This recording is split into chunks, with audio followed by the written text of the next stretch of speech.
Abu Nawas mendemo Tuan Kadi. Pada suatu sore, ketika Abu Nawas sedang mengajar murid-muridnya, ada dua orang tamu datang ke rumahnya. Yang seorang adalah wanita tua penjual kahwa, sedang satunya lagi adalah seorang pemuda berkebangsaan Mesir. Wanita tua itu berkata beberapa patah kata kemudian diteruskan dengan si pemuda Mesir. Setelah mendengar pengaduan mereka, Abu Nawas menyuruh murid-muridnya menutup kitab mereka. Sekarang pulanglah kalian. Ajak teman-teman kalian, datang kepadaku pada malam hari ini sambil membawa cangkul, penggali, kapak dan martil serta batu. Murid-murid Abu Nawas merasa heran, namun mereka begitu patuh kepada Abu Nawas. Dan mereka merasa yakin gurunya selalu membuat kejutan dan berada di pihak yang benar.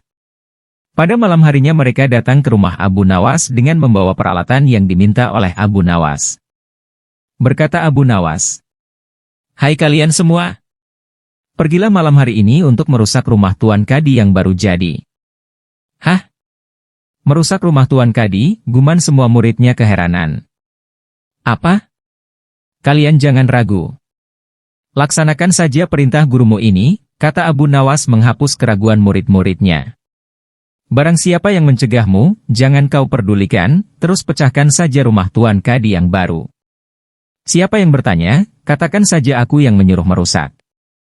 Barang siapa yang hendak melempar kalian, maka pukullah mereka dan lemparilah dengan batu." Habis berkata demikian, murid-murid Abu Nawas bergerak ke rumah Tuan Kadi. Laksana demonstran mereka berteriak-teriak menghancurkan rumah Tuan Kadi. Orang-orang kampung merasa heran melihat kelakuan mereka.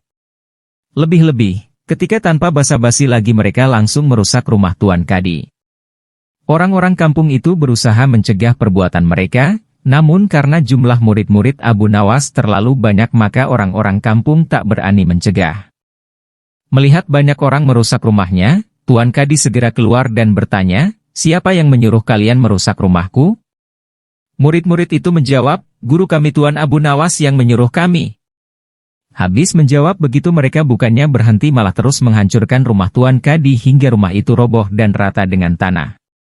Tuan Kadi hanya bisa marah-marah karena tidak ada orang yang berani membelanya, "Dasar Abu Nawas provokator, orang gila. Besok pagi aku akan melaporkannya kepada Baginda." Benar, esok harinya Tuan Kadi mengadukan kejadian semalam sehingga Abu Nawas dipanggil menghadap Baginda. Setelah Abu Nawas menghadap Baginda, ia ditanya, "Hai Abu Nawas, apa sebabnya kau merusak rumah Kadi itu?" Abu Nawas menjawab, "Wahai tuanku, sebabnya adalah, pada satu malam hamba bermimpi, bahwasanya Tuan Kadi menyuruh hamba merusak rumahnya. Sebab rumah itu tidak cocok baginya, ia menginginkan rumah yang lebih bagus lagi. Karena mimpi itu maka hamba merusak rumah Tuan Kadi." Baginda berkata, "Hai Abu Nawas, bolehkah hanya karena mimpi sebuah perintah dilakukan? Hukum dari negeri mana yang kau pakai itu?" Dengan tenang Abu Nawas menjawab, "Hamba juga memakai hukum Tuan Kadi yang baru ini tuanku." Mendengar perkataan Abu Nawas seketika wajah Tuan Kadi menjadi pucat. La terdiam 1000 bahasa.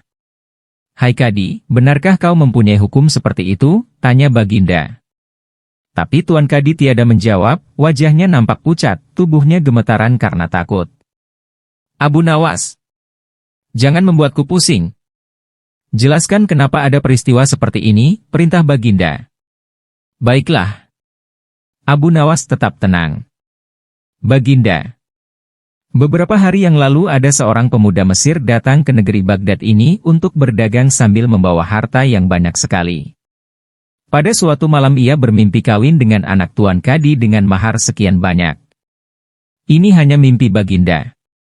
Tetapi Tuan Kadi yang mendengar kabar itu langsung mendatangi si pemuda Mesir dan meminta mahar anaknya. Tentu saja pemuda Mesir itu tak mau membayar mahar hanya karena mimpi. Nah, disinilah terlihat arogansi Tuan Kadi. Ia ternyata merampas semua harta benda milik pemuda Mesir sehingga pemuda itu menjadi seorang pengemis gelandangan dan akhirnya ditolong oleh wanita tua penjual kahwa. Baginda terkejut mendengar penuturan Abu Nawas, tapi masih belum percaya 100%, maka ia memerintahkan Abu Nawas agar memanggil si pemuda Mesir. Pemuda Mesir itu memang sengaja disuruh Abu Nawas menunggu di depan istana. Jadi mudah saja bagi Abu Nawas memanggil pemuda itu ke hadapan Baginda. Berkata Baginda Raja, "Hai anak Mesir, ceritakanlah hal ihwal dirimu sejak engkau datang ke negeri ini." Ternyata cerita pemuda Mesir itu sama dengan cerita Abu Nawas.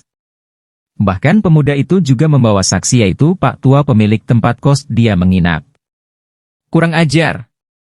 Ternyata aku telah mengangkat seorang kadi yang bejat moralnya. Baginda sangat murka. Kadi yang baru itu dipecat dan seluruh harta bendanya dirampas dan diberikan kepada si pemuda Mesir. Setelah perkara selesai, kembalilah si pemuda Mesir itu dengan Abu Nawas pulang ke rumahnya. Pemuda Mesir itu hendak membalas kebaikan Abu Nawas. Berkata Abu Nawas, "Janganlah engkau memberiku barang sesuatu pun kepadaku. Aku tidak akan menerimanya sedikit pun juga." Pemuda Mesir itu betul-betul mengagumi Abu Nawas. Ketika ia kembali ke negeri Mesir, ia menceritakan tentang kehebatan Abu Nawas itu kepada penduduk Mesir sehingga nama Abu Nawas menjadi sangat terkenal.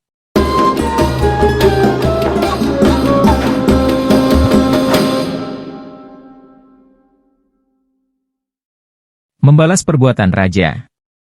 Abu Nawas hanya tertunduk sedih mendengarkan penuturan istrinya. Tadi pagi beberapa pekerja kerajaan atas titah langsung Baginda Raja membongkar rumah dan terus menggali tanpa bisa dicegah. Kata mereka, tadi malam Baginda bermimpi bahwa di bawah rumah Abu Nawas terpendam emas dan permata yang tak ternilai harganya. Tetapi setelah mereka terus menggali ternyata emas dan permata itu tidak ditemukan. Dan Baginda juga tidak meminta maaf kepada Abu Nawas apabila mengganti kerugian. Inilah yang membuat Abu Nawas memendam dendam. Lama Abu Nawas memeras otak, namun belum juga ia menemukan muslihat untuk membalas Baginda. Makanan yang dihidangkan oleh istrinya tidak dimakan karena nafsu makannya lenyap. Malam pun tiba, namun Abu Nawas tetap tidak beranjak. Keesokan hari Abu Nawas melihat lalat-lalat mulai menyerbu makanan Abu Nawas yang sudah basi. Lah tiba-tiba tertawa riang. "Tolong ambilkan kain penutup untuk makananku dan sebatang besi." Abu Nawas berkata kepada istrinya. "Untuk apa?" tanya istrinya heran. Membalas Baginda Raja, kata Abu Nawas singkat. Dengan muka berseri-seri Abu Nawas berangkat menuju istana.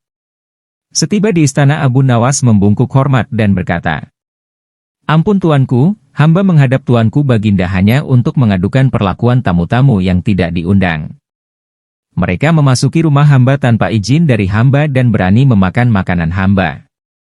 "Siapakah tamu-tamu yang tidak diundang itu wahai Abu Nawas?" sergap Baginda kasar. "Lalat-lalat ini, tuanku," kata Abu Nawas sambil membuka penutup piringnya. "Kepada siapa lagi kalau bukan kepada Baginda junjungan hamba, hamba mengadukan perlakuan yang tidak adil ini." "Lalu keadilan yang bagaimana yang engkau inginkan dariku?" "Hamba hanya menginginkan izin tertulis dari Baginda sendiri agar hamba bisa dengan leluasa menghukum lalat-lalat itu." Baginda Raja tidak bisa mengelakkan diri menolak permintaan Abu Nawas karena pada saat itu para menteri sedang berkumpul di istana. Maka dengan terpaksa Baginda membuat surat izin yang isinya memperkenankan Abu Nawas memukul lalat-lalat itu dimanapun mereka hinggap. Tanpa menunggu perintah, Abu Nawas mulai mengusir lalat-lalat di piringnya hingga mereka terbang dan hinggap di sana-sini. Dengan tongkat besi yang sudah sejak tadi dibawanya dari rumah, Abu Nawas mulai mengejar dan memukuli lalat-lalat itu. Ada yang hinggap di kaca, Abu Nawas dengan leluasa memukul kaca itu hingga hancur. Kemudian vas bunga yang indah, kemudian giliran patung hias sehingga sebagian dari istana dan perabotannya remuk diterjang tongkat besi Abu Nawas. Bahkan Abu Nawas tidak merasa malu memukul lalat yang kebetulan hinggap di tempayan Baginda Raja. Baginda Raja tidak bisa berbuat apa-apa kecuali menyadari kekeliruan yang telah dilakukan terhadap Abu Nawas dan keluarganya. Dan setelah merasa puas, Abu Nawas mohon diri. Barang-barang kesayangan Baginda banyak yang hancur. Bukan hanya itu saja, Baginda juga menanggung rasa malu. Kini ia sadar betapa kelirunya berbuat semena-mena kepada Abu Nawas. Abu Nawas yang nampak lucu dan sering menyenangkan orang itu ternyata bisa berubah menjadi garang dan ganas serta mampu membalas dendam terhadap orang yang mengusiknya. Abu Nawas pulang dengan perasaan lega. Istrinya pasti sedang menunggu di rumah untuk mendengarkan cerita apa yang dibawa dari istana.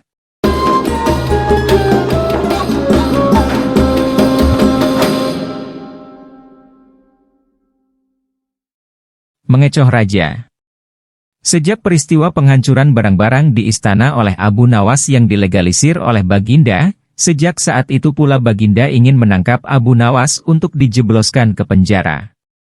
Sudah menjadi hukum bagi siapa saja yang tidak sanggup melaksanakan titah Baginda, maka tak disangsikan lagi ia akan mendapat hukuman. Baginda tahu Abu Nawas amat takut kepada beruang. Suatu hari Baginda memerintahkan prajuritnya menjemput Abu Nawas agar bergabung dengan rombongan Baginda Raja Harun al-Rasyid berburu beruang. Abu Nawas merasa takut dan gemetar tetapi dia tidak berani menolak perintah Baginda. Dalam perjalanan menuju ke hutan, tiba-tiba cuaca yang cerah berubah menjadi mendung. Baginda memanggil Abu Nawas. Dengan penuh rasa hormat Abu Nawas mendekati Baginda. "Tahukah mengapa engkau aku panggil?" tanya Baginda tanpa sedikit pun senyum di wajahnya. "Ampun tuanku, hamba belum tahu," kata Abu Nawas. "Kau pasti tahu bahwa sebentar lagi akan turun hujan. Hutan masih jauh dari sini. Kau kuberi kuda yang lamban. Sedangkan aku dan pengawal-pengawalku akan menunggang kuda yang cepat. Nanti pada waktu santap siang kita berkumpul di tempat peristirahatanku. Bila hujan turun kita harus menghindarinya dengan cara kita masing-masing agar pakaian kita tetap kering. Sekarang kita berpencar."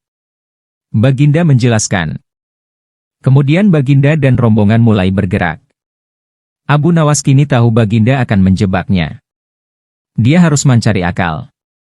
Dan ketika Abu Nawas sedang berpikir, tiba-tiba hujan turun. Begitu hujan turun Baginda dan rombongan segera memacu kuda untuk mencapai tempat perlindungan yang terdekat. Tetapi karena derasnya hujan, Baginda dan para pengawalnya basah kuyup.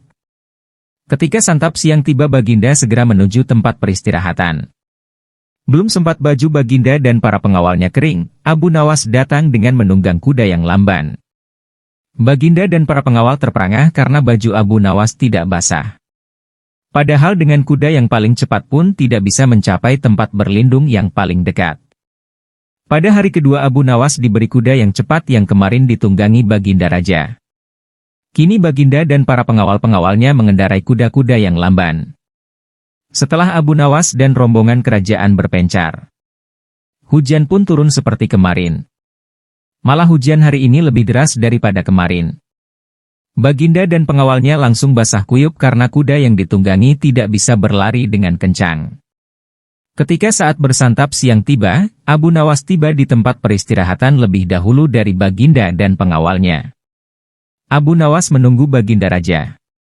Selang beberapa saat Baginda dan para pengawalnya tiba dengan pakaian yang basah kuyup.